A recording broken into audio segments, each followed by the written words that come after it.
Of those of us in our 60s, there's a word that sometimes finds its way into our speak, into our vocabulary, and that word is regrets.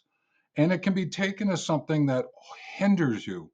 But I'd like to offer that it is something that can help you, is that regrets, when you start to feel them, start to vocalize them, they actually become wonderful guides for us. And I want to just share some insights about regrets and being in our 60s and see where it might take us.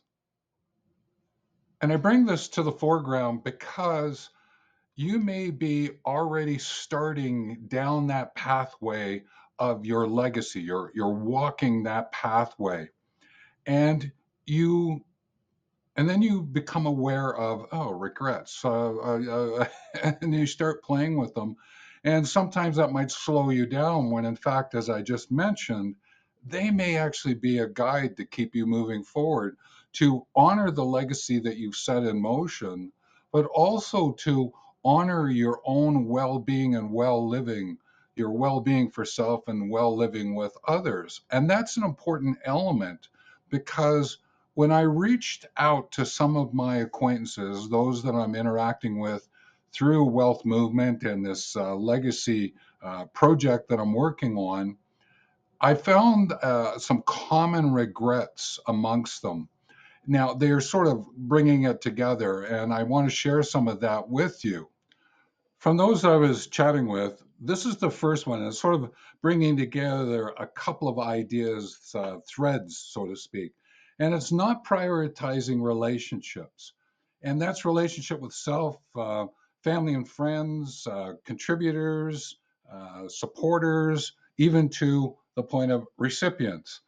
And I found it to be kind of an interesting one, is because I would have thought people wouldn't have said that.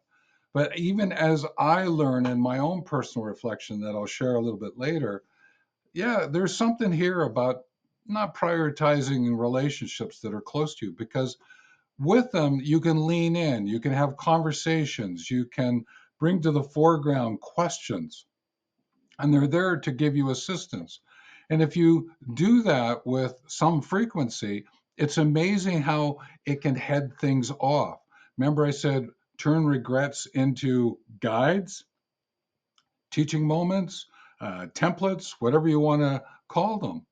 There is something here about making sure that the relationships, you leverage them. The next one, and I found this really interesting, but then on reflection later, I went, oh, okay. What happened is that some of them were taking on the interest or following something that was happening in community that they thought might be a good way in which to create a legacy. And they were framing it as it wasn't always from their own personal interest point of view, they were framing it from a community point of view. So they didn't actually honor the relationship with themselves.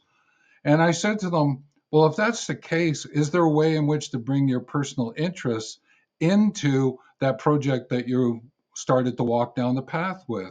And most of them said, yeah, I guess there is. And there's be a little bit of a sidebar, or I may have to just add a little bit of something here and take away a little something over there.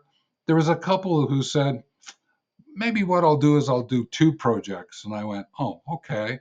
And let's have a chat about that later. And so it was kind of interesting to see how some persons hadn't actually really come from a wholehearted perspective. They were sort of thinking what was necessary outside them rather than coming from the inside out. So it's worth taking into consideration. And if you've not met me, I just like quick introduction. I'm Stephen with Younger Older Elder channel with Wealth Movement.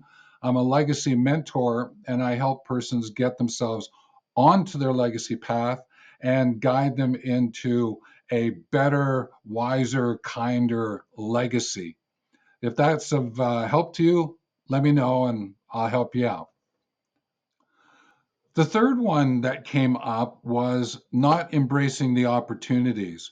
And a few of them were saying there were some opportunities that came their way, but they may have through, oh, I'm not quite sure I'm ready for that, or there may have been a little fear that popped in and They didn't actually take something. They didn't say yes. They may said maybe or no. And then they go, I wish I had done something like that later. One in particular, I'll give you an example, was given an opportunity to do some radio work and to do it on one of the main radio stations in their area. And they turned it down because they didn't know if they knew enough. And when we had our conversation, I was asking about it, they realized, oh, I missed that one. And I said, why don't you reach back out, even if it means preparing a proposal for them? And the person said, yes, that's what I'm going to do. And I said, great. And that's what we have to take a look at. Don't discount opportunities right away. You may have to give yourself 24 hours to think it through and see what happens. So, in listening to those conversations and figuring out what was going on, I said to myself, okay, then what does it mean for me? And indirectly, I'm saying, okay, then if you listen to those three general, what would be your regrets? Put them down below. And I'm going to share three with you that are personal to me because they may help you out as well. The first one is that I often use my words and not the words of those that I'm going to interact with, the words of the audience. And that sometimes gets in the way because they don't always understand what I'm saying or how I'm saying it, why I'm saying it. And therefore, I've had to really pay attention to what's my point of view. Yes, but what language do I have to use? What words do I have to use that would help that person think and feel their involvement with what it is that I'm doing? Great learning. And I offer to you, ask you, are you using words or ideas that are a little bit foreign to your group that you're interacting with, that you want to interact with? It's a good thing to keep checking and see what comes of it. The next one, which links a little bit to the past one, is I I get a little overcomplicated. I tend to want to add a little bit and add a little bit and add. And before I know it, I've made a really long video around something that could have been done in a lot shorter time.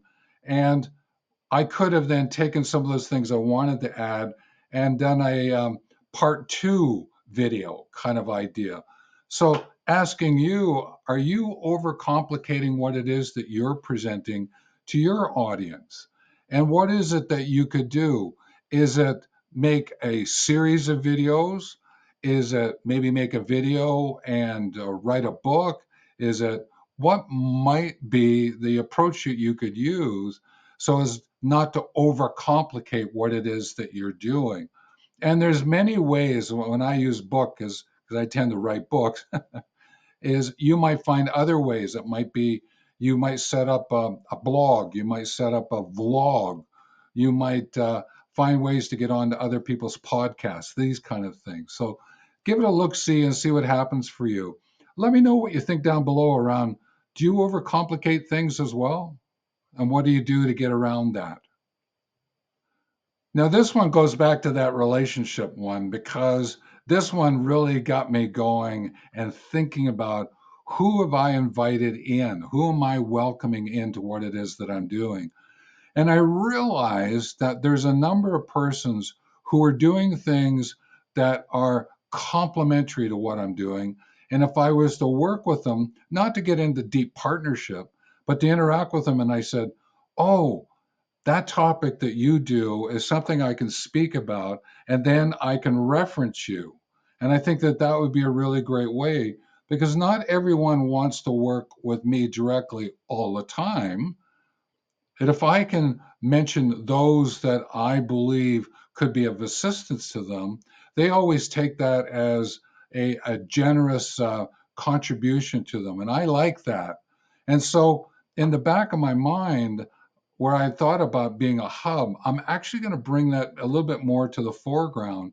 And this is how I can involve others and therefore prioritize those relationships and being able to see ways in which to bring it all together. And this one here is something I'm going to take out to share with those that I interacted with on a little bit more personal legacy mentor pathway. So this was great for me because it gave me a guide to how to reframe a new way in which to have conversations with those that I'm interacting with. So there you go. So three regrets from others that I sort of summarize some key, some threads into strings kind of idea. Three of my own that is a great check and balance for myself. So I appreciate doing it. So I would encourage you to take a look at these six, and you may have a seventh, eighth, or ninth, or you may have an idea you want to share with all of us. Put it down in the comments section below so we can all learn together. And as the videos that you're finding here now, these ones I believe would be of great assistance to you. The one in particular around words, it's important to find what are those words that you use when you're sharing your legacy, because they can actually capture the head, heart, and hands of those that you're interacting with. And sometimes we forget that words matter, and some simple few words can actually draw people in. But guess what? You can also push them away. From a regrets point of view, don't regret finding the language, finding the words that are going to connect and let people help you out in that way. So, with that, take care.